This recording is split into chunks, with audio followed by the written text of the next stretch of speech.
For April the 29th, 2022, we talk about Life is Strange 2, Saviorless, Plunder, and more. Welcome to Level 412. My name is Cole Ross. I'm Dennis Furia. I'm Jala. And I'm Ben Merkel. And you are listening to The Level. It's a podcast for people who love video games. Welcome back, Jala. Hi, how's it going? It's going just fine. What you been up to? Making a podcast, and I don't mean this one. Nice. Yeah, you mentioned this obliquely last time you were on. What's happening? You know how you can find me on the internet at Jalachan in places? Yes. Well, you can now find me at jalachan.com. Okay. And also that has links to the various things that I do, or at least a large chunk of them. It's got a link to my art thing and my fitness thing. And also it is the landing page of my new podcast, Jalachan's Place, because you can find me in the place. Yes. So this podcast is basically gonna be stuff that I can't shoehorn into this podcast or any other ones that I appear on, as well as various other topics that are important to me. So I'll also have interviews with different folks who make stuff or are just really neat that I want to give a platform to in order to let them talk about what's important to them. So, like, for example, the first real episode, the episode that comes out this weekend is going to be just an introduction that's just going to be me telling you what we're doing and what you can expect out of the show. The next episode after that, it will be released bi-weekly, so a couple of weeks after that, will be an episode discussing the live-action Ace Attorney movie. Because I can't shoehorn that in anywhere. And beyond that. I cannot talk about that on this show exactly. I mean, not in detail anyway. Right. And I can't talk about it on Monster Dear Monster. There's no monsters in there. The Japanese legal system. You have to, okay, that's like real stretching going on there. Anyhow, so we're going to talk about that as one of the first things. And there will be lots of other discussion about various topics. And I have some interviews lined up and everything. So it's going to be fun. Nice. So, well, yeah. I wish you the best of luck. And now that you're a competitor, you can't come on the show anymore. So no, you've made it is not even a competition, but this is like the kind of people who will want to listen to this are going to be real specific because it's like such a broad range of topics I'm going to be covering on the show. I mean, there's going to be a lot of game talk and movie talk and stuff like that, but lots of other things as well that are interesting. It's basically going to be like, the Jala special. That's why it's the Jalachan's Place, because it's going to be stuff that's interesting or important to me that I'm sharing, and also lots of neat people that I want to give a platform to and let them talk about their things. Yeah. So, well, of course I'm being facetious. You'll always have a place here. I know. But well, I need to talk to you and Jeremy about coming on for that long-awaited house repair episode that everybody wants. Yeah. I want you and Jeremy on to talk about that with me, because that's a thing that we all have in common. Yeah. No, we can we could do that, and we can see. So you're in Texas, Jeremy's in Louisiana, I'm in Ohio. We can see if we can hear Gary's head pop from here. Right. Exactly. Reverberating across the Rockies. So anyway, that's what's going on with me. What about everybody else? I am still feeling a sugar high from all the cake I had at my kid's birthday party this weekend. So this is like he's in kindergarten. It's my middle kid, and the older one, their kindergarten birthday was during the pandemic, or during lockdown, I should say. So this is like the first big class birthday party that happened. And so they took home a mountain of presents that we are still opening 4 days later. And he was a very happy camper. It was a good time. It was a beautiful weekend for us. But yeah, we got Costco cake, which anyone who doesn't belong to Costco or hasn't tried it, like Costco sheet cake is the tastiest thing in the world. Do they do a buttercream frosting, or do they do the one that tastes like foam? Okay, and like a really good filling, like a custardy filling. Okay. But what turns it into real crack cocaine is you take the slices, you put them in saran wrap, and then you stick them in the freezer. And so for days after, you pull out freezer cake, which is the highest form of cake. If you haven't tried freezer cake, I insist.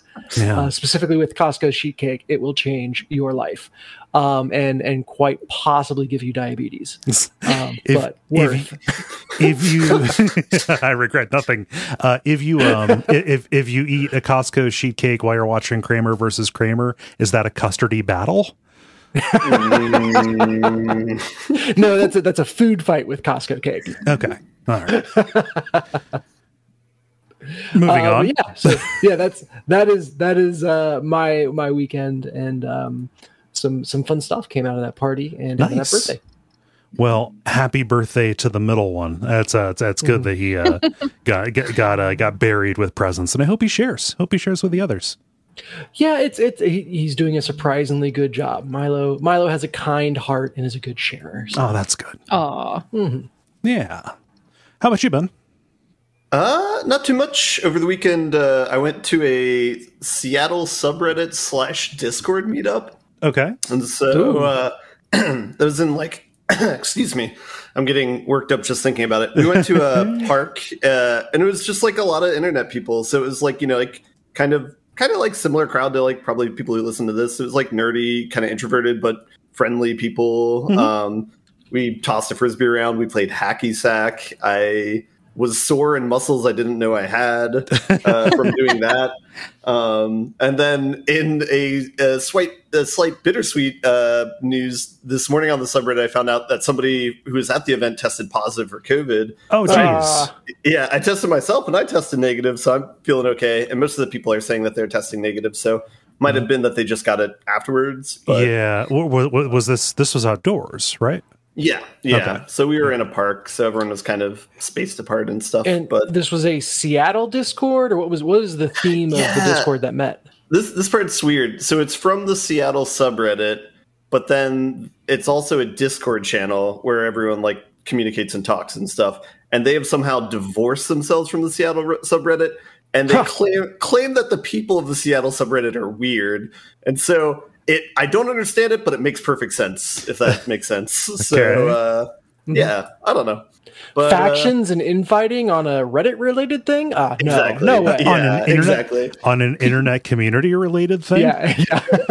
Internet beef. But no, it's cool. I haven't gone to many meetups lately, since the pandemic and everything. So it's nice to like go and meet new people and like have to re-exercise social skills and that sort of thing. So, yeah. Nice. Just be very careful about going to that Discord meetup for the Axe Murderer Discord. Oh, yeah. Well, I mean, yeah, unless you're a mod, you're not too safe in that one. So. Gotta have access to the secret channels. Oh, man. Yeah. No, and my whole past week has kind of been going in and out of in and out of a relative's house, keeping an eye on someone. So, so someone who could use a little bit of help around the house. So that has been good, getting to spend quality time with a family member. And, boy, I'm happy to be back home. Man, I am way too acclimated to sleeping in my own bed. Yeah. I just a very little can or should replace a nice long night of sleep in your own bed. Mm-hmm. Oh. What's your pillow policy? You multiple pillow guy? Just got one? What are you doing over there? I'm a maniac with pillows. Is that right? I sleep on my stomach with 2 pillows. Whoa! Mm-hmm. Yeah, going nuts. The 2 pillows are under your stomach, or they're by your head? No, they're up under my head. Yeah. Okay. Yeah, and I don't have neck problems because I sleep with my arms kind of like clasped around them, like holding on to it like it's a life preserver, Mm-hmm. Okay, yeah, I can see that. Yeah, for dear life. So yeah, that's that's my pillow policy. It's always disappointing when you go to a hotel with bad pillows, with flat ones, you know. Yes. Agree. Yeah. I've got one of those side sleeper pillows that's like an L, and so sleeping anywhere but my own bed without that pillow, just like no matter how nice the pillows are, it's not what I'm used to. So yeah, I feel your pain on that. Yeah. So I just looking forward to that. Happy to be back home with the kitties. Came home today, and they had knocked over their little water fountain thing.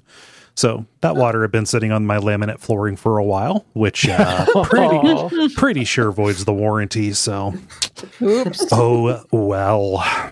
That's how they show affection, by ruining your house. Well, I got a little.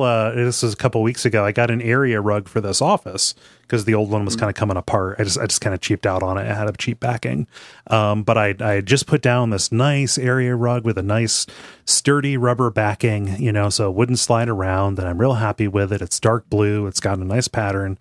And then Dottie, my littlest cat, walks in, just like walks right up to it, looks up at me, and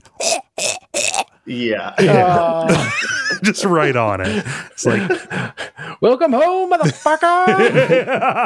Gotta mark his territory. It was the same day that I got the damn thing. So good form, Dottie. I hats off to you, girl. I think we should, do a regular kind of show. How's that sound? Sure. It sounds like buttons. No. You don't say buttons yet. I say what with the grind, the multiplayer, and the boss. And why don't we get started with the grind? The grind, where we talk about the games we have been playing over the past period of time or so. So I'm going to go first. My thing is story driven, so it's going to be hard to. I'm probably not going to go too long with it because it's hard to talk about it without spoiling it. Apologies. But because I had been spending a lot of time away from the house, I wasn't around my usual stuff, and so I took my little what is it, like phone, like a controller dingus that holds my phone, that Backbone One thing, to try streaming from my computer that's in my house over the internet to just across town to my family member's house, just while I was in bed and stuff, or while the person I was watching was asleep. And that worked really well, by the way, like miraculous technology using Steam Link on that. But over the past week, I have played and beat Life is Strange 2. Cool. Oh, cool. Yeah. No, I'd been just curious about this. Remember back during Christmas break, I had played Life is Strange Before the Storm. And played and enjoyed that. And I really knew nothing about the sequel other than it followed different people. Didn't follow Max and Chloe. I knew it followed two brothers. And though the start of it was pretty, a little bit iffy, it ended up winning me over. I just finished it today. In fact, I put off other stuff so I could finish it in time to talk, even though I'm not going to be sharing any late game story details, So Life is Strange. It's a cinematic narrative adventure game. Think Until Dawn, thinks Telltale kind of stuff. The Walking Dead, etc. The first one concerned a young woman who discovers through a trauma that she has the ability to turn back time. Basically, she has a superpower, so she can rewind time, and she is helping her friend figure out what happened to her, possibly, depending on the choices you make in Life is Strange, her girlfriend who has gone missing. And it's a whole dramatic story around that, like teenage soap opera combined with superhero power kind of things. This one is about two Mexican-American brothers who end up through a traumatic incident, again, trauma unlocking powers like in the X-Men and what have you, discovering that the younger one, who's about 9, his name is Daniel, he has telekinetic abilities. He can like lift stuff up and move it with his mind. And you are playing as the older brother, Sean, as both of you have to leave home and you're running from the law and you are trying to get to Mexico, to shake off, the tail of, the federal police who are coming to get you for, again, that inciting incident that happens there. So like comparing and contrasting, Life is Strange 1, Ben, you've played that, right? I did, yeah. Yeah. Life is Strange 1 takes place primarily in and around a boarding school kind of place, like a talented and gifted high school for the arts and stuff. And it's like Pacific Northwest too, right? Like yes. Oregon-y, Washington-y, yeah. Yeah. A little Twin Peaksy in a lot of its kind of trappings, small town life kind of stuff. That one you spend a lot of time. That was released episodically. Each episode are kind of around the same people. So you're developing these same characters kind of around the developing relationship between Max and Chloe, as you try and unravel this mystery. In contrast to that, because you're on the run from the law, every chapter in Life is Strange 2, as you're headed from Seattle, where the game starts, down to the border, takes place in a different location with primarily a different cast of people that the brothers run into. So that was a thing that initially kind of put me off, was like, okay, some of these teens in the first one are kind of shitty, but I know that they're going to find a way to subvert your expectations and make them endearing. And ultimately for a lot of them, they did. In this one, it's a real, like, you're going to get to know some of these folks for about 3 hours. And then, the heat's going to come and the brother's going to have to move on.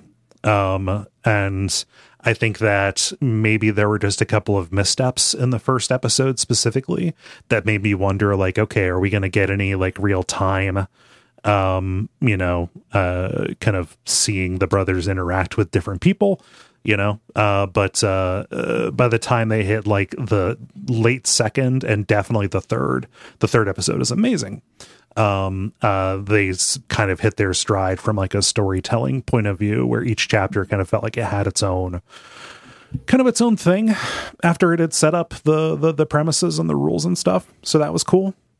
I have a question. Okay. So I know in the OG Life is Strange, like the character would kind of have a different take on the power, or like would kind of change in context, like for each chapter. Or it'd basically be like a new power for that chapter, and then it would kind of go away. Is there something similar here, or is it the same sort of like telekinetic ability all the way through?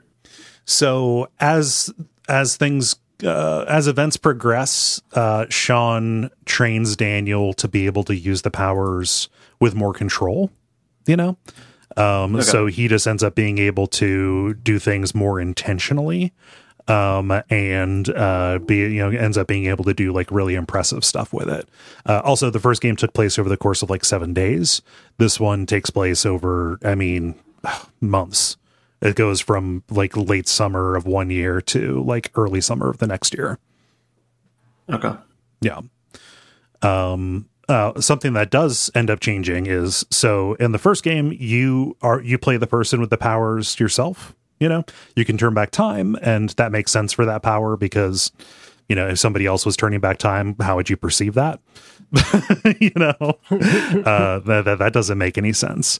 But because it's your little brother who has just recently been ripped away from his home and his family, and he discovered that he has this power that goes off when he's angry, the choices that you end up making as your brother, both in like the behavior that you model for him, and like how you respond to the things that he does, helps determine the decisions that he is going to make that you do not have direct control over.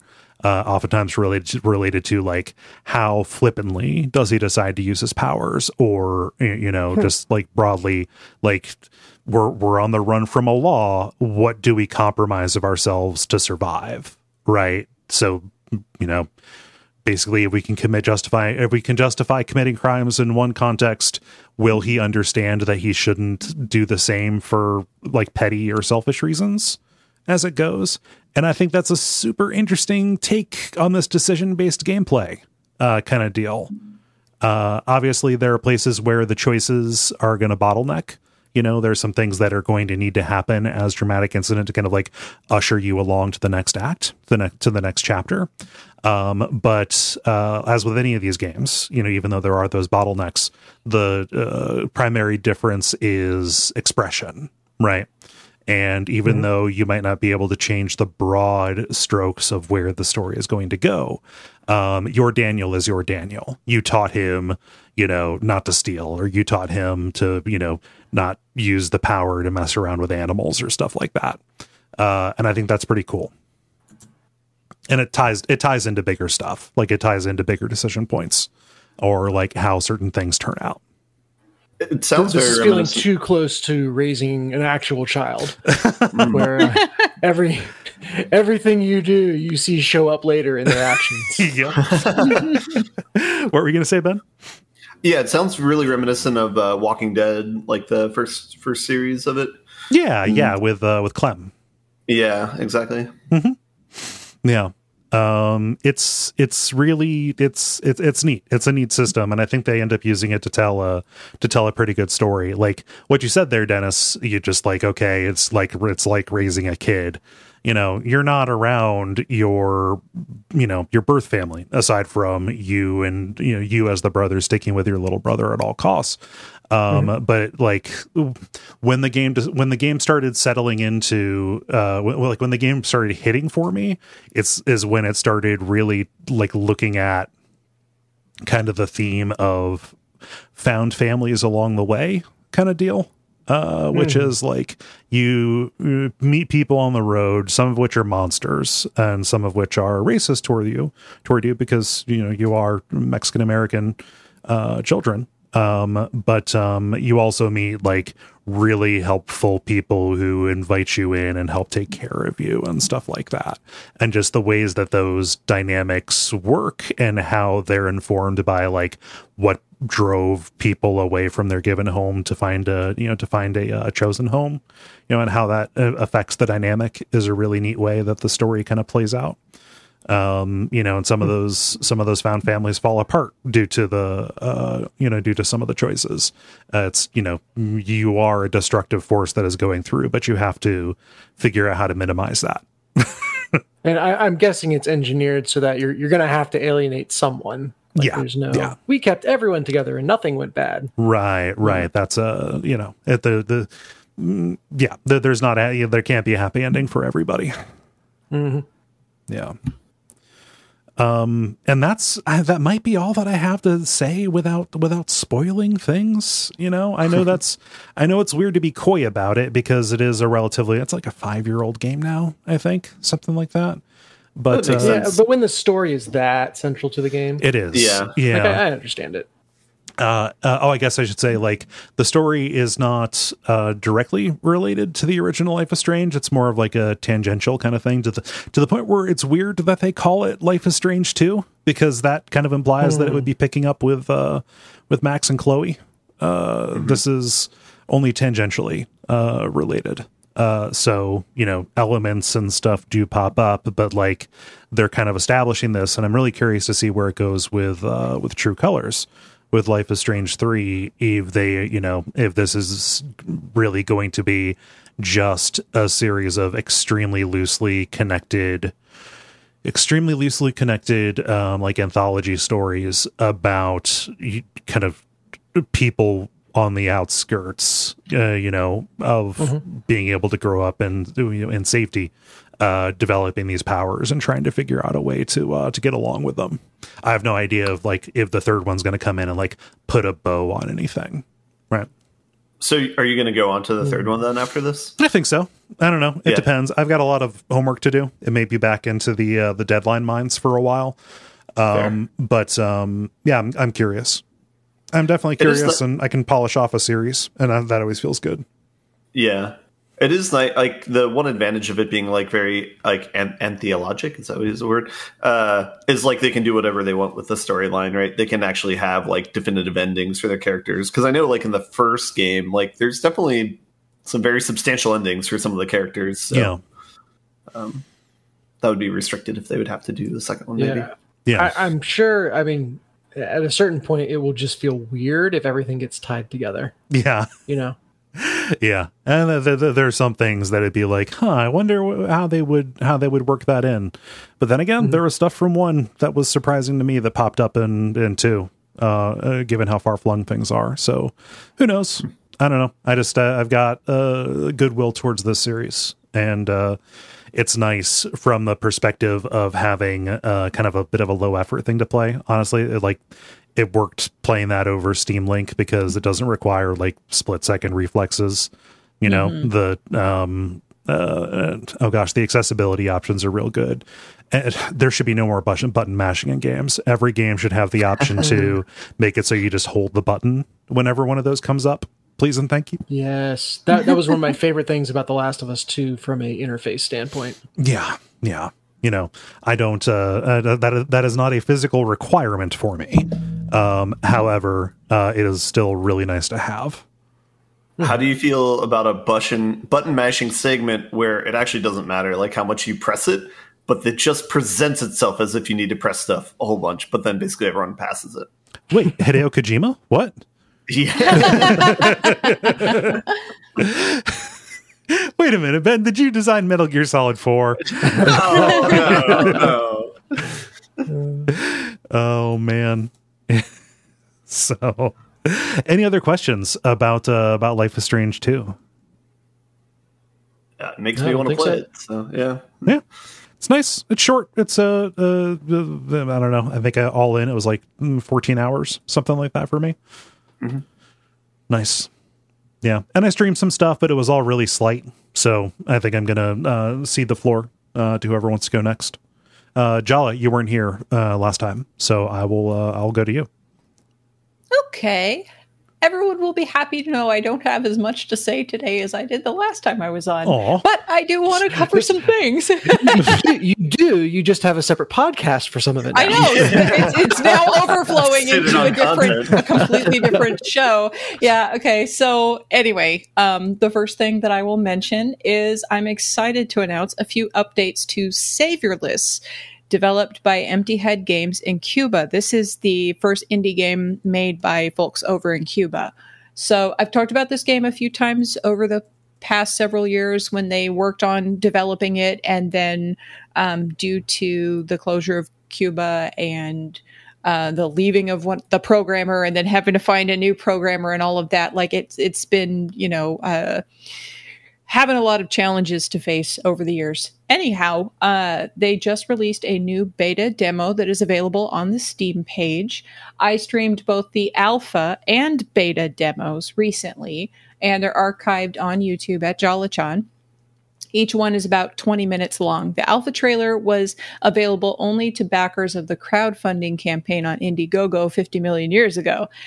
So I have something special, and I shared that, though. So you can watch me die several times in both of them because it's been very, very busy in my personal life, and I have been completely overstretched.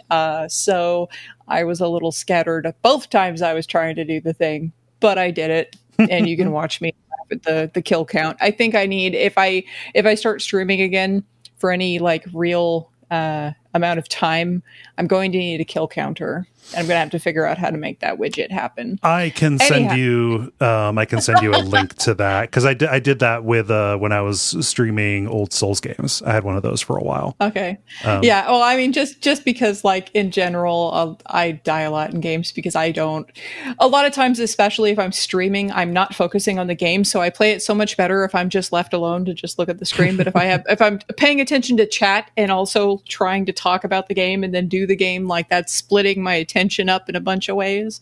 So anyway, it has nothing to do with Saviorless. Let me tell you about Saviorless. So I definitely recommend that everybody check it out on Steam, play the demo that's there. They also just announced today on their Discord that they're partnering with Plug-in Digital Publishing, which secures a Switch version of the game initially, with possibly other ports to other consoles in the future. Of course, it's going to be on Steam as well. So that's very exciting. This also means that the development will speed up because they did find a new programmer and they've been working on the game ever since. So they're looking right now at maybe an early 2023 release. But cool. As everyone knows who's ever anticipated a game, the development process is a hairy business. So, it will be a tricky thing. But that is the tentative release date that they're looking at this time. And I'm super jazzed about that. Also, I've secured an interview with the devs at some point on my podcast. Ooh. Whenever that's going to be probably closer towards summer. And I don't know if that's going to take the form of them coming on the show or if I'm going to send them interview questions and then have like a little discussion about it on the air with a co-host or something. But either way, there will be further information on that at my.com in the future. So I don't really want to spoil it, but some of the people who are watching it compared it to Hollow Knight in kind of a Soulsy vibe. It's a dark fantasy action platformer, side-scrolling action platformer. Cool. With hand-drawn graphics that are absolutely gorgeous, and everything is really smooth and really great in the little bit that I've been able to play. Like, I've been wanting this game to just come out already for so long, although it's, how it just takes so much time to do and to do well. And they're taking their time until they have a polished product. So I'm okay waiting for that. Yeah, that's for the better. Yeah. So any questions about Saviorless? No, I'm curious to hear more. Still looks cool. I'm always I am always excited to hear about games from not America, Japan, or Europe. Yeah. I guess we're Western Europe, I suppose. Mm-hmm. Yeah. So I'm super excited about that. So I will give a quick touch on Fire Emblem Echoes. I finished Act 4 completely. Cool. Hooray! That's all I have to say about that. I finished Act 4. I burrowed through all the rest of that and knocked out the rest of Act 4. I still have Act 5, and then there's a bonus post-game dungeon at the end of that, and then I will be done with that game. So cool. Still some stuff to do, but in Fire Emblem Heroes, I continue to play a bunch of new modes. I have been doing a lot of new stuff that came up for Golden Week that I've been having a lot of fun with. So anyhow, that's all I have to say about Fire Emblem Heroes for the time being, so I can move on to the last thing I have to talk about. Okay. Fire Emblem speedrun right there. I know, it is a Fire Emblem speedrun. For a minute, I thought you were about to tell me, like, which Fire Emblem did you play other than that, Jala? Because you've been playing nothing but Fire Emblem for the last several months.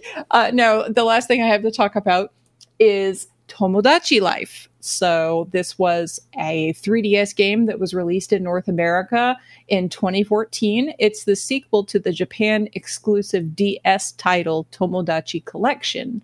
So this was the 11th best-selling 3DS game of all time, which is wacky because I had never heard of it until I started looking around for like me stuff again, because I had enjoyed Miitopia. Yeah.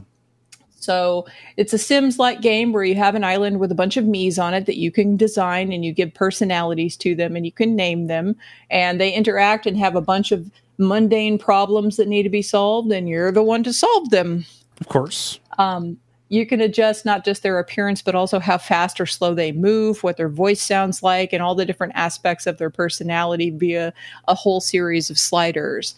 And what's nuts is that when I was working the sliders to make a few folks, the personalities that they came up with, because they give you like 3 personality traits on the screen when you're done with all of that. The personality traits that came up ended up being spot on to the actual people.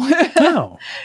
By their own admission, when I sent it to them and said, this is what your me is like. And they're like, yeah, that tracks. That's fair. And I'm like, none okay. Of them challenged you to a fight? No. Although, Kole, you are also in my little island so far. I have not made everybody yet. Kole is just like very easy to make in me format. Yeah, I'm a cartoon character. Well, you are easy to turn into a little me. So you can watch the rap battle where Kole, who is taller than everybody else, I've seen it. is sitting there in the background while I'm rapping. And then also there's like a metal concert that I did. I took a couple of videos. Those are on my Twitter, so you can find that at Jala-chan #Tomodachi Life. So anyway, like they are just nonsense. Other stuff about Tomodachi Life. There is a stage based on it, apparently, in the Super Smash Brothers for 3DS and in Super Smash Brothers Ultimate. And, you know, its DNA, obviously can be found in things like Miitomo, that little short-lived phone game that they had for a while. The market research app that people installed. Yes. Yeah. Yeah, and Miitopia, of course, as well as Animal Crossing, of course, island people messing around with little, problems that they have and whatnot. Here's the funny thing. I do have a cute story about this. I got a used physical copy off eBay, and it had somebody else's island on it because they didn't delete it before they sent it. Ooh. So I had to figure out how to delete it. So I had to Google that.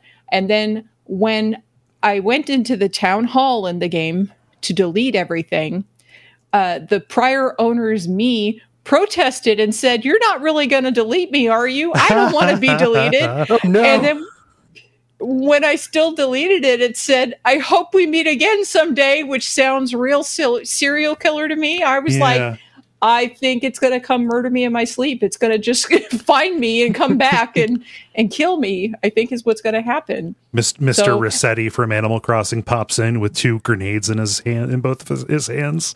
No pins in sight. Yeah. Yeah. So I have set the game down for a little bit since then, because I've been trying to play the Fire Emblem Echoes and finish that.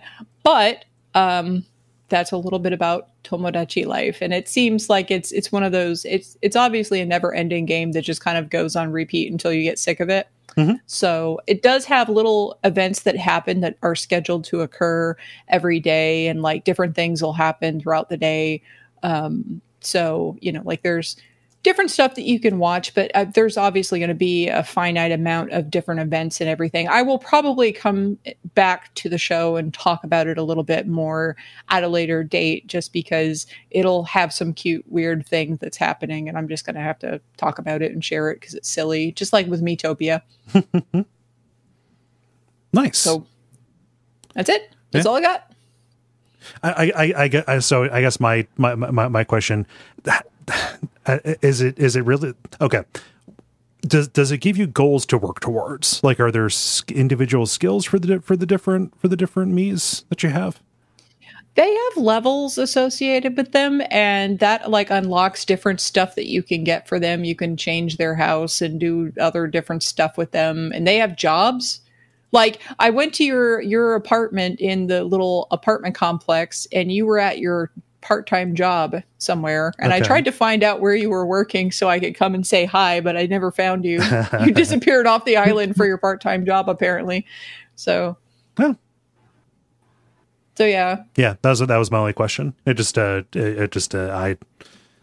From everything that I had seen, people sharing things. It mostly appeared to be concerts, which is like there's concerts, there's other little things. There's like a little farmer's market you can go to randomly. You can give them different outfits and stuff. But it's not going to be something that, unless you are a very small kid and find it super charming, no matter how many times it shows up on the screen, you're not going to be engaging with this for hours and hours.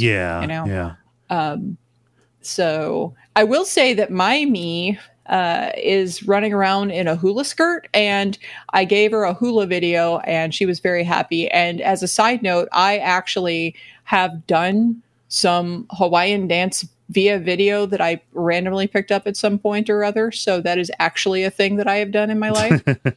Nice. Did those skills transfer over to your digital version somehow? the way it can guess people's personalities? I haven't seen the concert yet, so I'll let you know when that occurs, when the dance performance happens. Nice.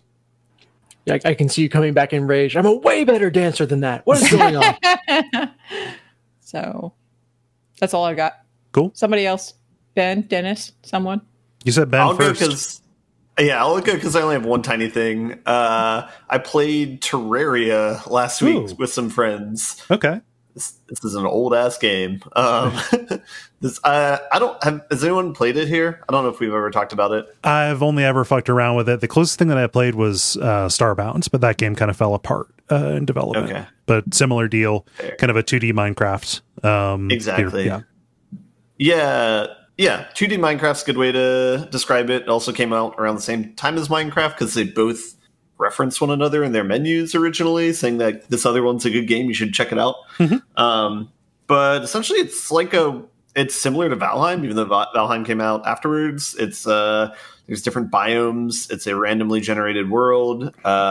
Instead of, I guess since it's 2D instead of 3D, instead of exploring it, like by exploring like the area and, like a forest or something like that, you're digging down to explore the area. There's different monsters that you come across. It's kind of like maybe like Spelunky in that sense, where you're digging holes, you're creating ropes so you can get back up.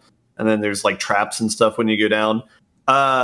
It's a lot. It is a lot. It's very helpful to play with people who've played it before, because there are a lot of questions, and that's similar to Valheim as well, where it doesn't really state all the rules up front. It kind of is hoping that you figure them out, or they have like a pretty expansive wiki that you can go to.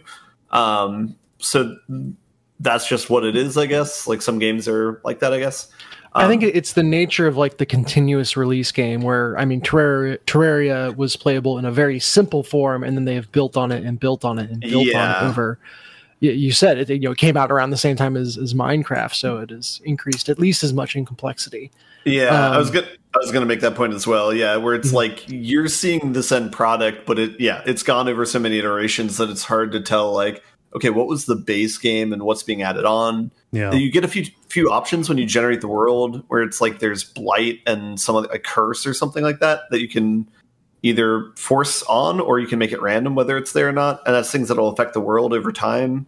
But otherwise it's like a similar grind as Valheim. It's like you're mining for resources, use the resources to upgrade your armor and weapons, use that to kill things more efficiently, and there's bosses. A lot of it I'm just finding out from like hearing other people talk about it. But yeah, we're just trying a simple run through of it for the first time, so it's kind of interesting. I don't know, it doesn't, maybe I'm like a superficial gamer in a sense, where it's like the graphics aren't as like stunning or pretty as Valheim, so that's not really keeping me. But they do have like an interesting like building system and crafting system. Like the idea is you build a base and you build rooms in your base, and people will automatically spawn and come live in your house over time, and then you can like sell things to them and buy things from them. And that's kind of how you unlock new tech and new abilities. Yeah. Whenever I have guests over, my favorite part is selling things to them. Would you like this Milo's birthday present? Or yeah. I think Terraria is an MLM. I think I would have a hard time if I was coming in without having other people who haven't played it before. Like, so for example, one of the guys I was playing with is like, here's a spear, use this, and it was like, oh, okay, I can actually kill things now, this is great. But it's interesting. It's, the procedural generated part of it's interesting. Different strategies for how you dig is interesting. Like, instead of doing like the rope system, you could just build this giant staircase that goes at a 45-degree angle, like down into the abyss. There's like fluid dynamics there too. So like, it kind of has like a similarity to Noida, that one like pixel game. Where it's like everything's kind of reactive. It's interesting. I don't know. Old ass game. We'll see if it goes anywhere. Might not, but who knows? to the point of like it's like, oh, it might be a superficial gamer or whatever. Like, if a game is at least partially about exploration, or even about like making a base, if you're not interested in seeing what the next thing is because it might not look cool, to your eye, and if the the things you are making are going to look like piles of blocks, I could see it being very hard to have the motivation, or not very hard, harder than in something like Valheim, which is quite pretty, So I don't think that's unreasonable. Yeah. Similar to Valheim, like kind of the sticking point is like you don't exactly know what you're supposed to do, and like they don't really communicate like, oh, the next like thing you need to focus on is like get this type of weapon or like go for this type of armor. They don't really explicitly tell you that, and so it's similar in Valheim too. Like you unlock a new region and you kind of learn over time, like, okay, the way to get to the boss is somewhere in this region, so I'm going to look for that. But it is kind of like if you do it on your own and don't like have anyone to kind of guide you, it does take a little bit more time. So I don't know how I feel about that. It's also very, very prone to bottlenecks that when you realize the next thing you should do, you haven't like progressed towards it and you have a significant amount of grinding just to catch up. Yeah. So it's like, obviously there's trade-offs because like you don't want a game to just explicitly tell you every time like, hey, go here, hey, go here, hey, go here. So like, I appreciate the idea of like having exploration be part of the gameplay.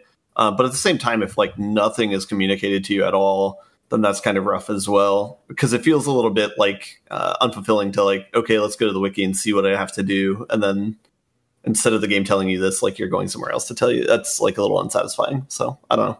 Yeah. You need a sense of, I need something like, XYZ without being directed to exactly what that is. Yeah. Anyway.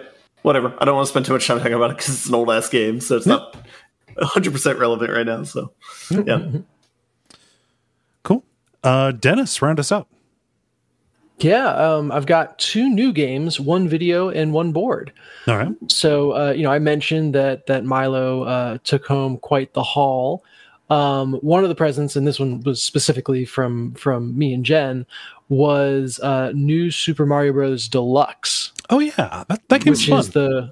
I guess it was originally a Wii U game, and this is like the Switch update of it. But it's in the vein of the 2D Mario games that hew in vibe very close to the originals while updating the graphics and all that. Adding co-op. Adding co-op, drop in, drop out co-op. 2-player up through 4-player co-op.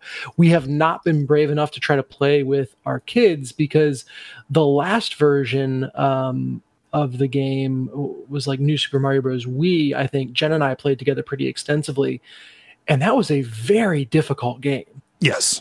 Specifically, it was more difficult co-op, I think, than it was playing single player, because there's collision on your characters, which does enable you to do some like tricky double jump stuff to get you up to places you maybe shouldn't be. But generally you can, find a power up to get you there anyway in single player mode. And the ratio of times where double, jumping off of another player was helpful versus just served to knock you into a pit or send someone flying in a direction they didn't mean to, was very high. So the kids have played it single player, and I think there's a character called Nabbit in it that you can choose. That's like kind of easy mode for the game. So they play with that. And then I've been playing mostly solo, and then a little bit of co-op with Jen on 2 separate saves. And yeah, really fun game. And I think a little bit it is. It feels like they haven't futzed with the formula very much. Yeah. But also it's a really freaking good formula, Yeah. I mean, and all they really have to do is give you like some really well-designed stages, which they did. Not a lot of people played that game, kind of like Super Mario 3D World, right? Just because it was on Wii U and nobody owned that system at all. Like give us good 2D Mario levels and maybe a new power up or 2, and it's kind of hard to go wrong with that. You might be up for one every year, but it's real nice when one's waiting for you. Exactly. So I've been having lots of fun with that. There's stuff in this game as well with carrying around baby Yoshis. that I haven't quite figured out yet. So basically, you're unlocking stages on a map as you go, and there will be little side things. Some of them are just little mushroom huts that are mini games that you can get power ups from. And then a couple times now, I've seen a baby Yoshi, and you walk up to it. It's not even a level. The baby Yoshi just starts following you. And then you can take the Yoshi into a level with you. Mm-hmm. And this is different than like a Yoshi that you can ride and jump on, etc. These are little guys that you have to carry, but they each do something unique when you use the right bumper. So I've had one that glows and lights up a dark level. I had one that blows bubbles that you can then jump on. And then I forget what the other one did, but it's all like really, interesting additions to the gameplay at the expense of you kind of have to manage carrying another creature through the game with you. Yeah. And if you set them down or accidentally drop them, they'll just kind of start wandering off like Yoshis do, and it's very easy to lose them. And the crazy thing is that for the ones that you find on the map, they don't come back. Like once it's gone, I never saw it again. Yeah. Once I lost it, and I have yet to actually like fully finish a level with it. So I'm curious if you'll get to a point where you can kind of spawn them in, or you can refresh them, or if those are like just really truly like these one-time use kind of Yoshis that once they're gone, they're gone. Which of course just makes you super paranoid about like what can I get into here that I'm not supposed to. Yoshis have always been disposable. Yeah, this is true. But now they are non-renewable. Oh. So I like to think that Yoshis are a recycle versus a landfill, but I'm sending Yoshis to the landfill in this game apparently. Mm-hmm. Yeah, so that's God, I can never get all the adjectives in the right order. New Super Mario Bros. U Deluxe Switch Edition, something like that. Yeah. So they still kept the U in the title, even though it's on the Switch. Yep. You know what? They are shameless about that. Yes. So, but they do have Switch controllers on either side of Deluxe, so it's very clear that this is a next gen experience. Yeah. No gimmicky uses for the Switch Joy-Cons, by the way. Everything's been very straightforward. Yeah, that's nice. Yeah, I was surprised by that, especially given that it's this Wii U port. How ripped off would you feel if you got this game for the Wii U and then realized, oh, it uses the touchscreen? Not at all. Yeah. So odd. Maybe I just haven't gotten to that part yet, or whatever. But yeah, I can't remember if it does any weird or bad stuff with touchscreen stuff. I mean, I would have been like the Super Mario 3D World that didn't do anything with the touchscreen, and I was overjoyed. I didn't really. I didn't care for the touchscreen outside of playing games in bed occasionally. Mm-hmm. Mm-hmm. Yeah. That is, and that I feel like that's kind of what they figured out with the Wii U and then did right with the Switch, being that, it's like, hey, having a second screen built into your console is great, making it, optionally handheld, but you should not, you don't need to do a bunch of crazy stuff with that screen. No. Yeah. So I've been enjoying that. Got some Mario in my life. It's a good podcast game of all things. Like there's not a lot of important audio stuff going on there. Yeah, you're not doing a lot of reading. Mm-hmm. Mm-hmm. And so that's how I've been playing it when I'm doing it on my own. And then it continues to be a source of relationship destroying fun co-op. We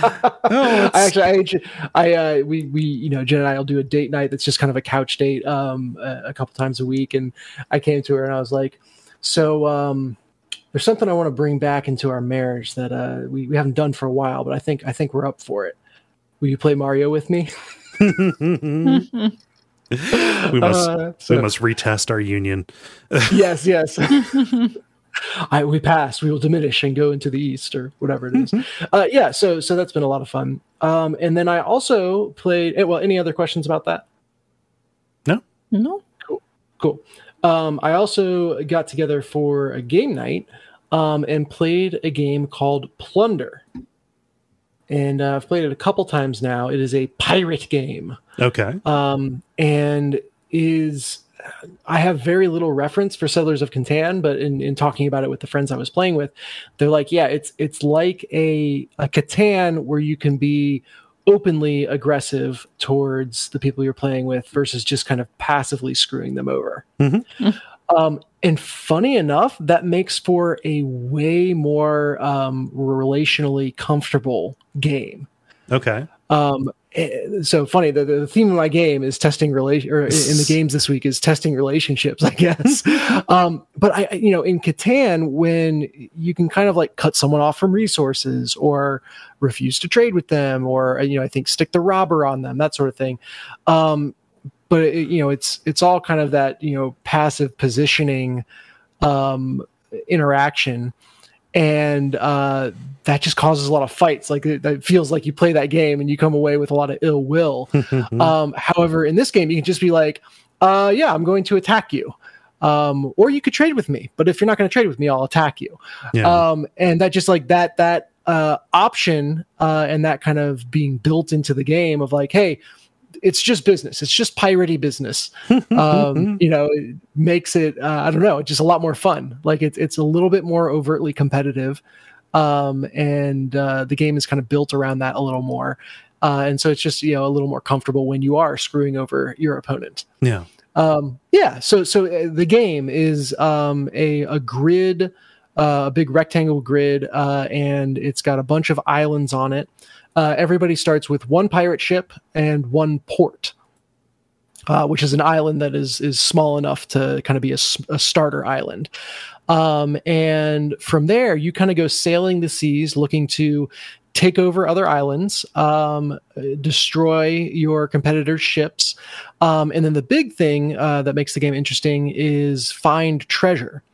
So there's a grid, like I said, and you have two spinners, one for like 1 through 10, and then one for A through, I don't know, it's like J, K, something like that. And so at the beginning of the game, you spin those each 3 times and put an X on those coordinates. And first person to reach that X gets a treasure card, which has some random event in it. Usually it's getting additional resources for you, but sometimes it can be like extra movement. Sometimes it can be removing a life from someone. There's a bunch of like creative ways that these cards reward you, and even some that are negative for you. So there aren't enough negative cards to ever have you say like, I'm going to avoid an X. But there's always that tension of like, ooh, this might be bad, to, going into it. It's but like anytime what's traps, that? it's like the traps in Gloomhaven. Sure. Yeah. So yeah, anytime you pick up an X, you immediately spin to place it again. And so this treasure is kind of popping up all over the world, and everyone's kind of racing in different directions to find it, or racing towards each other to find it, which is where, conflict happens. You can trade with people if you're next to them, or if you're at certain merchant ports, but you can also attack people. You just can't trade with and attack someone in the same turn, if that makes sense. So that can be a very valuable thing. Like, the bribery and extortion is rampant, where you kind of pull up and you're like, hey, how you doing? And they're like, I'm not great. I only have 1 life left on my ship. And it's like, yeah, I think you probably want to trade with me, right? I'm thinking you give me everything you have and I give you no attacks. Is that cool? Is that a good trade? And it would be a shame if... Yeah, it'd be a shame if we didn't have a trade treaty with each other, because then I just have to attack you. I don't want to do that. And so, yeah, there's, the islands are constantly changing hands. You get victory points for every island and ship you have, although those can be taken and sunk. And then you can, if you earn enough gold, you can cash in gold for kind of permanent victory points, and everyone's racing to get to 10 points. So every time I've played, I've had 4 or more players, and it is a complete scramble, a ton of fun. There's always the kind of gang up mechanic where one person will jump out ahead, and they're, Their ship is an absolute monster. You can upgrade your ship with resources as well as by victory points. So, they fully upgraded their ship, but they've got all this momentum, and everyone kind of bands together to take them down a notch. And then it's a scrum of who can reemerge in front the fastest. So you never know exactly who's going to come out on top. It's highly random because of the way that the treasure X's just kind of pop up wherever. Like you could start the game feeling like you have the worst island that's like the most isolated, not near anything useful. And then 2 spins later, it drops the X right on top of you. Nice. Or more than once we've spun for a new X and it drops it right on somebody's ship. It's like, oh, well, that's nice. That's great. Or they've, I think we calculate there's a 0.4% chance, so a 0.5% chance that you collect treasure and then the new treasure shows up right on top of your ship where you just collected it, and you would get that treasure again. That has happened once in the games we've played. So wow. It is. Yeah, it's hilarious when the things kind of break your way in that form. Combat is dice rolls, so it's just you roll 1d6, your opponent rolls 1d6, higher roll wins, tie goes to the attacker. So there's a reward for being the aggressor. Oh, the opposite of risk. Yeah. And then you add a +1 to the roll for cannons on your ship, so you can upgrade your attack, or the bigger the island is, the more bonus it gets on these rolls. But it all stays very light, very zippy. The group I'm playing in, always read the treasure cards in pirate voice, which made it infinitely better. And yeah, this is, I think we're kind of getting to the point where it feels like we've seen the extent of what the game has to offer. So it's not a campaign game. There's not, 600 hours of campaign play or whatever. But it is a really fun game. No, it sounds like fun. Just the multiple options that you have to figure out how to jockey for advantage makes it sound interesting to me. Yeah, it's a great friendly game to play when you've got a larger group too, because it plays up to 6, and it's actually like really good at the top end player count. Whereas I feel like a lot of games will be like 4 to 8 players, but 8 players is complete cluster. Yeah. 8 players. This is going to be a nightmare, and it'll last for hours and hours. Yes. Yeah. I'm sure Ben can list a couple of those games. To me, this sounds like a classic games where it's like, this is a game that I would make everybody like have a beer with when playing, because it's like you want to turn off like your max min or min max brain and like just have fun and enjoy the theme. Yes, I agree with that. And I think the appropriate drink would be rum. Given that is literally a resource in the game. Of course. But yeah, so that's Plunder, and between those two, that's what I've been playing this week. Sounds like fun. Multiplayer. Now it is time for the multiplayer, where we ask you a question and then you answer it. Dennis, what is the question that you asked the nice people? Yeah, so we've all had those moments in games where you try something that is crazy or random. It kind of, you're like, oh, I think I see a way to break the game. And then you find out that not only did you not break the game, but the devs actually totally accounted for you trying that thing. And it leads to some crazy new mechanic or new area, whatever. So what games have the best, wait, that actually worked moments? And let's see here. I'm going to get started. I'm going to edit this response a bit, because you'll say. So Tom writes, is it too early to talk about Elden Ring? The game's secret levels are hidden like the gag in Police Squad. I don't know what that means. I think you're just an elevator, but you're actually the Underdark, but you're actually a lost city. And then I'm going to cut it here, because that's as far as we've gotten. Suffice to say, the places get more egregious and random as you go. And there are probably 10 different Matryoshka doll locations popping off from each other. Wild. Yeah. So I'm gonna go. go here and just say, I will never get over that respective quest line. Yeah, they're talking about one quest, which is basically you checking out what is down those elevators. And I think that is like, they're designing it for you to go there. Like, it's content, it's a level, but all of Elden Ring kind of feels like if I push in this direction, I will crest over a hill and suddenly there is something, kind of brand new. I think the expansiveness and generosity of it is a huge part of the appeal. Mm-hmm. Yeah, they do that very well. Yeah. Ben, what does Greg say? Greg says, back when I bought Fallout 1 and 2 in a Walmart bundle in college, this would have been around 1997, I didn't know much about the series, and as a lark, when I decided to do a second playthrough, I was curious to see what would happen if I generated a character with intelligence of only 1. You can imagine my surprise to find out that not only was a viable way to play the game, but the developers took into account and created a dumb as a box of rocks playthrough for the game. Nice. Yeah, isn't it like your responses change, or like even the things people say to you change? Oh yeah, like you can't speak multisyllabic words. Yeah. And there are some people who, you would not be able to outsmart them, or like talk your way around them, where if you're playing as a low int person, they just do not know how to deal with you and they lose their patience and give you whatever you want. Yeah. That's pretty fantastic. That is neat. They tried to bring a little bit of that back in New Vegas, but it's hard to do with voiced dialogue, and that's what you trade away. They brought some of it into Outer Worlds with the canonical ending of flying into the sun as being an idea you come up with. A thing that I heard, like this is a while ago. Did you know, like, it's apparently harder to fly into the sun than it is to escape the solar system? What? Wait. Yeah, there's some kind of countervailing force due to like solar winds or something like that, to where it would take more energy to make it to make it even to the surface of the sun than it would to escape the solar system.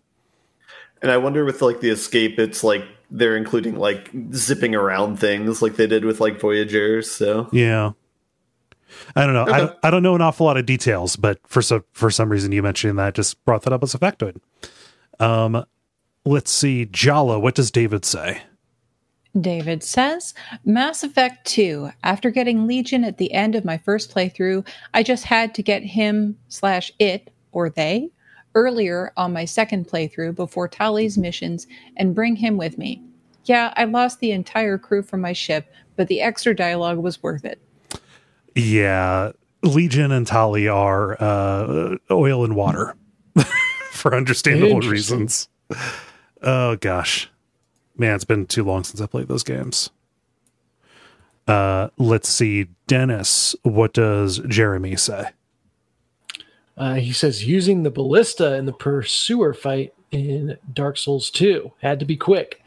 Also, learning to parry properly in Dark Souls 1 and destroy Gwyn in 15 seconds. Best feeling ever. Yeah, very little in the game actually rewards you for parrying it outside of PvP, and then all of a sudden, this very poorly tutorialized mechanic is the key to beating the final boss.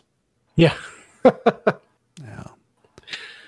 But yeah, the ballistas are great because I think there's several moments in those games where it's like, okay, this trap keeps on being used on me, and now the tables have turned. I get to turn the turret around on the bad guys. Yeah, it's a great way to take out that boss, especially if you're trying to beat it early. Mm-hmm. Yeah, that's a good boss. Let's see. This would be me. Eli says, that magical moment in Dishonored 1. I can stop time and possess people? Hell yeah. Badass. But could I? No, that's ridiculous. But what the heck? Let's try it anyway. Chef fingers. Then they continue. If it's not entirely clear, I'm referring to the practice of freezing time right when a guard fires their gun, then possessing them and walking in front of their own midair bullet, leaving their body and waiting for time to unfreeze. It's the perfect crime. Yes. Oh God. And Ben, round us out with what Rookie says. Ricky says, in Infernax, there's a screen that's identical to the infamous kneel for 5 seconds to summon a tornado screen from Castlevania 2. So naturally, I knelt in the appropriate spot for 5 seconds. Imagine my surprise when Alcidor carried off a screen by a tornado. This was followed by text wondering how Alcidor knew the ancient tornado summoning techniques, then lamenting that no one will ever find out since he was torn apart by a freak tornado. Game over. Oh, that's pretty good. I'm really curious about Infernax. I have been ever since David brought it. Mm-hmm. Yeah, it sounds like a complete love letter to the Castlevania games. Yeah. Which, is cool, but I also, never played the original Castlevania games, so I got to do my homework before I get the most out of Infernax. Yeah, the collection usually goes on sale. Oh, nice. Yeah. Let's see. I guess we can do ours. This is hard. But I think since David isn't here, I can just give the Uber example that I'm real surprised people didn't, which is the Stanley Parable. Yeah, that is a game about these kinds of moments. Yeah, which it's all about. Initially, it's like, okay, you can follow the narration, or you can decide to explicitly disobey it. But like finding all of the opportunities in between and seeing how wildly things can diverge, just by basically like if it is possible. That you think, okay, I'm going to get out of the bounds of the box, and then you realize, no, I'm just in a bigger box that the developer designed for me. I thought I escaped, but I literally just went right into it, right back into their hands. I want the Stanley Parable as a continuous deployment game where like the people never stop working on it and patching in new content, and they just keep on following different threads of ways you could break the game to the point that it's like literally you could spend hours and hours just pushing on stuff and getting to wildly different broken endings, we'll say. I would love that because I have fallen out of the geometry of a game in multiple instances and reported about that on this show. It is my MO to start pushing the bounds of any game that I am playing. I would love it just to see David get continuously triggered. just ripping his own head off and throwing it at the screen to hopefully knock it over. And Stanley ripped off his head and threw it at the screen. No. You mentioned an update, and I have to say this: the studio that is doing the Stanley Parable like Ultra Deluxe Edition update or what have you. The Crows, the studio designed by created by one of the developers, tweeted just a couple of days ago, yesterday, saying, we are updating the Stanley Parable for a new generation of players, swapping all of the narrator dialogue with the TikTok text-to-speech voice. Nice. Oh my gosh. Oh Lord. And then they say the TikTok thing is a joke, unless, so who knows? Mm-hmm. Yeah, and I am only free to do this because David is not here, so nobody tell him. Yeah, nobody tell David that the Stanley Parable is getting re-released. Let's see, Ben, how about you? Yeah, I think this successfully answers the question, but I'm going to go with Baba's You in that the game allows you to crash the game by creating too many things. So I'm pretty sure the devs were okay with that, but yeah, it does break the game. So whether or not that works, I'm not sure. Maybe that's open for debate. No, well, I'm now curious. How many things is too many things? So you can get into a system where whenever you move, you spawn a new object, and it's a thing where it's like you can increase it. Like first you spawn 1, then you'll spawn 2, then you'll spawn 4, that sort of thing. And so by the time you move, like, I don't know, 10 or 12 times, like first you get the entire screen filled with it, and then then the game is over. So, oh man, it's Jala. nice. It's nice when a game over screen is a Windows alert that a program is crashed. It is the smell of smoke and ozone as your computer melts down to slag. Jala, how about you? So I actually can't say that I've really had one of those because, again, I like to push the barriers of the game all the time, and I have very frequently fallen out of the geometry of any given game that I am playing. So I have a couple of examples where I was disappointed because I couldn't do something. Okay. So one of those would be in Half-Life, I guess Half-Life 2, I don't know, I don't remember. Anyway, where you've got those weird little barnacle-looking thingummits, and I wanted to, like, there was a bleach bottle nearby, and I was very upset that I could not pour bleach in its mouth and kill it that way. Mm-hmm. I wanted to kill it by feeding it bleach because it's a terrible pustule. Mm-hmm. But that did not work. And then also in Dishonored, in the space whale that was in the whale oil factory, I really wanted to release the beast and let it like murder all of the guards. Okay. That would have been amazing. And they didn't. That was a missed opportunity right there. Yeah. Free Willy okay, has that's gotten fucked up. right. I mean, like, that's what I wanted to have happen. I wanted that whale to get justice, you know, or at least to create an unignorable Havoc. distraction. Yeah. Yes, exactly. Do my work for me. That would be wonderful. Yeah. Yeah. And Dennis, how about you? Yeah, mine actually, Jala, I would chalk up to you for me finding it. So no surprise there. But the jumping puzzles in Guild Wars 2, we mentioned those a couple weeks ago, are just a parade of like, wait, could you get there? Or wait, could you stand on that geometry? No, you couldn't jump over that. Why? Wait, okay, now and just like following that rabbit hole all the way through for, I mean, hours sometimes it goes on. And you know that there were some pioneering, adventuring people that were in the game that decided to go look for these and figure them out the first time. And then like imagine. it, you know, and then it just got spread from there. But like somebody was the first person to go to each of these random, some of them are way out of the way too. Yeah, and you're like, so I have to stand on this one pixel. There's a one very specific pixel that you can stand on. Yeah. Yeah, so that one definitely scratches that itch for me. Nice. Well, good question. Good answers. Good all around. Thank you, Dennis, for posting that. And thank you, everybody, for responding. If you would like to participate in the multiplayer, you can go to facebook.com/thelevelpodcast and watch for prompts to go up on Monday afternoons. The Unboss. Now it is time for the Unboss, where we talk about things that are exciting. Things that are happening in the world of video games that are exciting to us. Jala, what's happening? Okay. I was about to ask, is this one of the better days in a while because of the Sega thing? But then I realized that's not your favorite Shining Force, is it? It's not my favorite Shining Force, but it's a Shining Force. Okay. And it's a good shot. I like the first three Shining Forces. I like them all.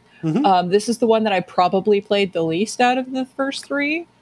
So there's that. It's not that it's a bad game at all. It's a very good game, but it's just not the one that I played a bunch. Anyway, Shining Force 2 and Sonic Spinball and Space Harrier 2 are all now on Switch's online game collection. The downside is that they are on the online game collection via the expansion pack tier, which is $40 or $50 per year per person. But if you have more than one person in the house with a Switch, you can subscribe with a family membership for a discounted rate. That's not bad because it gives you N64 and Sega games. And if you don't want to, everybody is like sitting there screaming right now, you can emulate it. Yes, I know I can emulate it, but it's very convenient to have it on my little Switch and be able to play it wherever. And they have like a sale going right at the moment. So Dave and I just combined. We had individual memberships and we combined them. So, you know, we got a discount from that. And I had points and stuff from playing a bunch of Fire Emblem Heroes. And so I actually ended up coming out pretty, you know, nice and easy on that. But I went ahead and subscribed to that thing. I have not loaded it up yet. I only have just so much time in my life right now. But it will be there for me when I do. And then you get to hear me talk about not Fire Emblem, but another strategy RPG. Whenever I get to that one. From right around the same time, too. Yeah. Nice. Now, that'll be a nice warm nostalgia blanket. And when you get tired of that, you can switch the channel over to the just zenith of game design excellence, Sonic Spinball. Oh, yeah. Wow. It just all of the Switch Online stuff. They just release the most random, weird I know they bullshit. Do. Oh, man. I'm waiting for Bubble Bobble, but they'll never release the original Bubble Bobble. It's insulting that that they don't have Super Mario RPG on there yet. Like, I'm not... Yeah. You know, Oh, wow. I just every once in a while I'm like, oh, I could do to play like the opening half hour of Super Mario RPG. It's like a cute game. I like the music or whatever. Nope, not on there. This happens to me a couple times a week. I think I want to fire up this game. It doesn't happen. And then 2 days later, I think, hey, I'm going to fire this up, and that doesn't happen. It's a nightmare. Yeah. Related to Sega stuff, I'm going against my own goals for the segment because I'm not necessarily excited about this, but I think it's worth knowing. So, Dennis, a couple of weeks ago, you spoke the Sonic Origins collection into existence. Yes. Yeah. After you had gone in the shittiest way possible, apparently. Yeah, after you had gone to see Sonic 2, the Sonic movie, the second one, with your kids. You talked about wanting to play the originals and see where they wanted to play the game where Knuckles came from, right? And Sonic and Knuckles, not necessarily available, but it will be available through Sonic Origins, and pretty soon only through Sonic Origins. That is because Sega, because they're putting out this $40 collection of Sonic 1, 2, 3, and Sonic CD. They're going to be pulling the original versions. They're going to be pulling basically any pre-existing versions of the original Sonic games from digital storefronts, delisting rather. So if you already purchased them, you'll be able to redeem and download them, at least, for a while, as long as that is honored. But Sega is, again, trying to kind of force people down the road into playing this. Sonic 2 will stay on the Sega Genesis Switch Online portion of the expansion pack or whatever. But yeah, they're going to be taking those previous editions down, including some pretty good ports, honestly, like the Sega Age. I forget the name of the collection, but they had done some really good ports here recently, and to see that those are not going to be around as we gamble on these new ports is a bit of a bummer. And again, you can emulate it. Yes, I know, but unless you have an emulator handheld, you're going to be relying on officially available, stuff on the Switch or what have you. And there's a possibility that Sonic Origins is going to screw it up. So yeah, I wonder, like for accessibility reasons, it always sucks when they're taking stuff down. I'd be curious to see the stats on like how many new purchases of those games that they're taking down there were per week, per whatever unit of time. Because if it's slowed to a complete drizzle or like no one was actually downloading it, I get it, but I imagine that it still has some kind of velocity on it. Yeah. I don't know. I have no insight into those stats. I just think to me, it's a matter of principle, damn it. But who knows? Oh God, this story. Hey, Dennis, what's happening in the world of disinformation? Speaking of principles, pinnacle of virtue, Russia has some interesting disinformation campaigns going on, and kind of showed their whole ass in a very funny way. Funny in relative terms for a country that is aggressively. Yeah. Also, about as funny as pictures of Nazi memorabilia and crystal meth can be. Yeah, it's like Trump throwing rolls of bounty paper towels at people. Yeah, funny, pretty grim. So, but also an interesting examination into language and translation, and also just kind of idiots. So Russia posted a supposed bust of Ukrainian Nazis with all this ammo and improvised explosive devices, crystal meth, like you said, and then some more interesting stuff that starts calling into question the authenticity of this bust. How Nazi fan or Nazis do. There's just a picture, like a 4x6 picture of Hitler taped to a speaker. Yep. Yeah. Just tape your, like you have, the picture of Jesus on your dashboard or whatever. For if you're Catholic, they got Hitler on a speaker. Yeah, they've got the Totenkopf patch, not on like a garment or anything, just down on the bottom of the speaker. The death's head. Just there. Yeah. And the screen printed just a red shirt with a swastika on it. Yeah. Screen printed with the factory crease still on it. Yeah. Yeah. And I some people might be confused. It's kind of in Nazi circles, the swastika is actually like a sign of that movement. So super subtle. And then most notably, and tying it back to video games, several copies of The Sims 3. Which makes no fucking sense until you think SIM card. So whatever poor Russian cop got stuck with setting up this fake bust was probably told at some point, this is the most popular theory, told at some point, hey, make sure some Sims are in the picture. Yeah, get 3 Sims. Get 3 Sims. So they bought the Sims 3 and put it in this fucking picture. Yeah. So I guess we can take some small solace in knowing that there are several dumb Russians out there that we might be able to take advantage of. Dumb operatives for the Russian government, let's say. That's the specificity on that front is probably important. Yeah. So that is very funny. In, like I said, in relative terms, in a situation that is very not funny. But yeah, just I think it shows just how much, I guess confirmation bias is what it is, can get people to accept stupid things. Because there's people who want to believe that Russia's in the right for whatever reason, that are going to look at these images and completely buy it. Like, oh my God, these people printed out pictures of Hitler just to hang around their apartment. They're so bad, instead of seeing it for what it is. Yeah. Which is just crazy. Then it gets back to, this is actually counter propaganda, and these are clues being put out there about what's really happening. Yeah. No, it's and then suddenly The Sims becomes an alt-right haven. For reasons that we cannot understand because they do not make logical sense. I mean, people. Just kidding. The Sims is not an alt-right haven. Don't worry about that. No, I mean the Sims is fun, and so people can enjoy playing the Sims if they want. People like playing fun games, especially Nazis, apparently.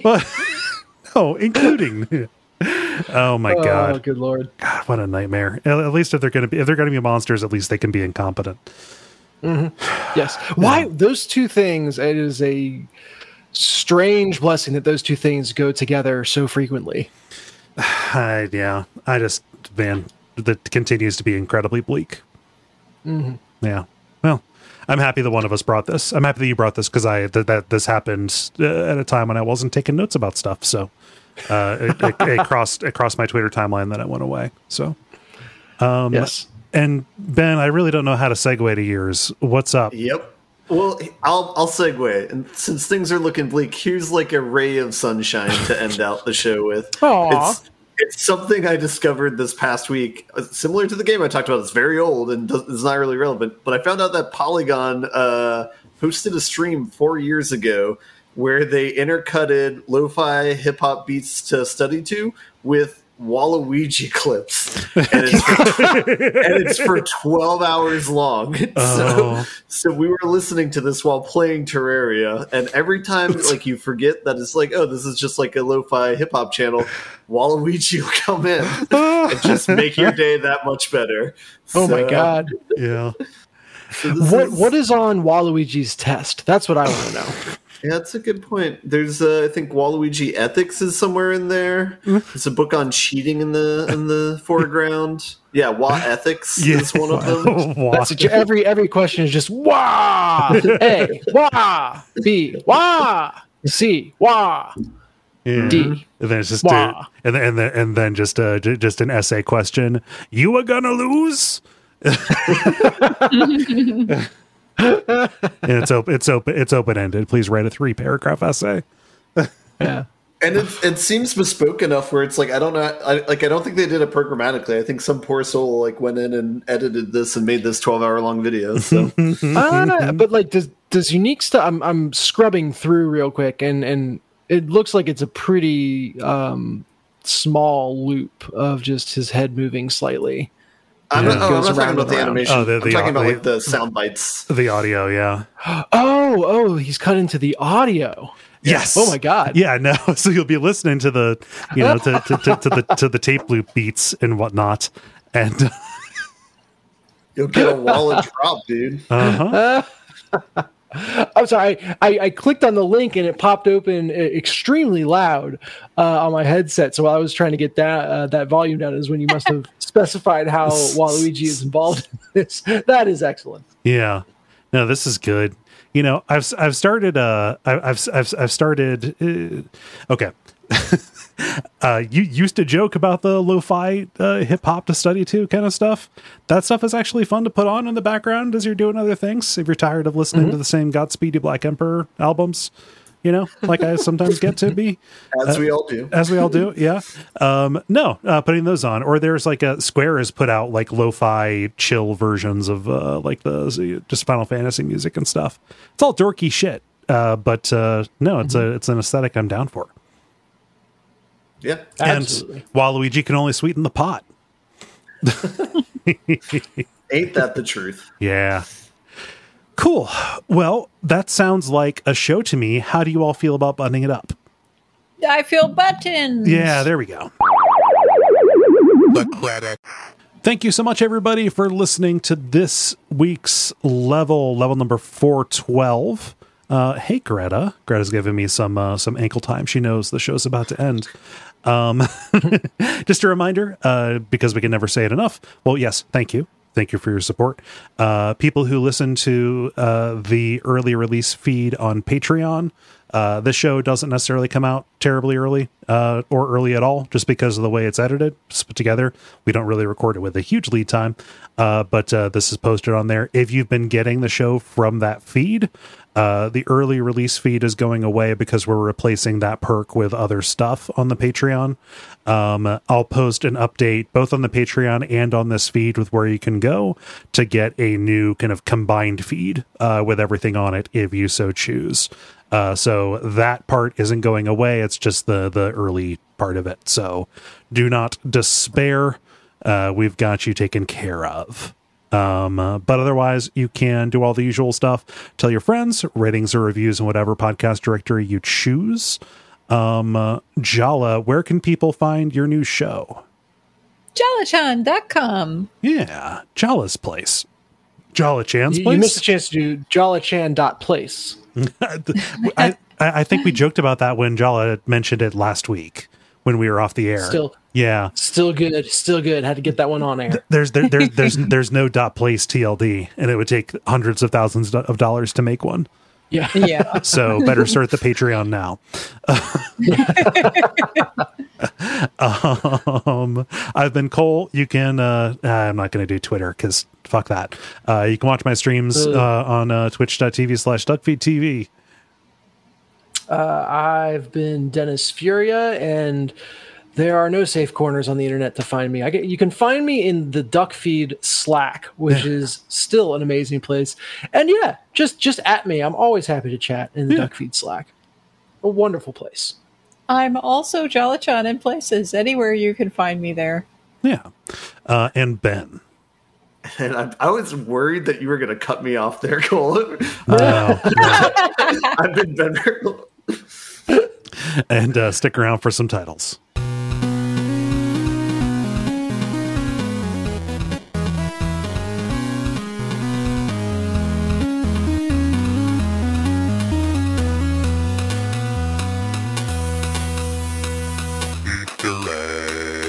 I only wrote down one, and it was my own. I'm sorry if that's lame, but I just I didn't hear an awful Custardy battle. I put Custardy battle on mine as well. Okay, I think that's pretty much, unless somebody's got a real good one. I think that should be it.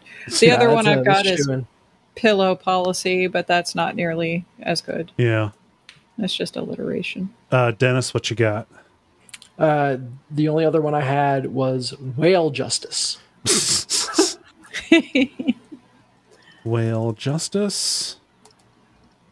All right. And Ben, you got anything? I just had one. I had Jala-chan in place. In place. That's been me all of today, planted in this chair. Oh God, miserable. Oh, cool. Yeah, let's do custardy battle. Let's rock it. I like do that. Let's go. So Jala can not be in that chair. Yeah. Go lay down somewhere, which is move like 10 paces and lay out, fall over. Hey, laying is different than sitting. Yes, it is. I will hear no argument. Have a wonderful evening, all. You too. Yeah, Have a good good week, hanging out. everybody. See you guys around. Bye. You guys. See ya. Bye.